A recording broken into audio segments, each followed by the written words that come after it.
साथीहरू, सामाजिक सञ्जालमा चर्को आलोचना भइसकेपछि सुदन गुरुङले फेसबुक मार्फत स्पष्टीकरण दिएका छन्। उनी भन्छन् 25 लाखको शेयर लुकाइएको भनिएको छ। वास्तवमा के हो भने सबै शेयरहरू एउटै प्रकृतिका हुँदैनन्। मैले धितोपत्र बजारमा कारोबार हुने शेयरहरू भनेर 2 करोड भन्दा बढी लगानी सम्पत्ति विवरणमै स्पष्ट उल्लेख गरेको छु, जुन जो कहिले पनि मन्त्री परिषदको वेबसाइटमा हेर्न सक्नुहुन्छ। र अर्को कुरा भन्नुहुन्छ, सिधा कुरा लुकाउने मान्छेले खुल्ला रूपमा 2 करोड भन्दा बढी सम्पत्ति देखाउँदैन र यो लुकाउने विषय पनि होइन। अर्को महत्त्वपूर्णको विषयमा भन्नुहुन्छ, पछि भएको घटनालाई अघि गरेको निर्णयको दोष बनाउनु त्यो सत्य होइन, सुविधा अनुसारको व्याख्या हो।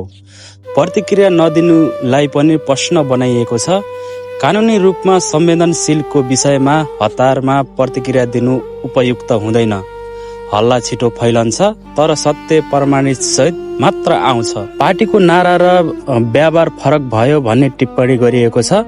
व्यक्तिगत लगानीलाई बिचौलियासँगको मिलिमत्तो रूपमा व्याख्या गर्नु उचित होइन।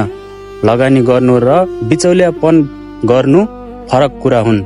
यसलाई मिसाएर राजनीति गर्न सजिलो छ, तर सत्य यति सरल हुँदैन। अन्त्यमा म यति मात्र भन्न चाहन्छु, आरोप र सत्य एउटै कुरा होइनन्। निर्णय भावनाले होइन, प्रमाणको आधारमा हुनुपर्छ। साथीहरू, तपाईलाई सुदन गुरुङको स्पष्टीकरण कस्तो लाग्यो? कृपया आफ्नो विचार कमेन्टमा लेख्नुहोला।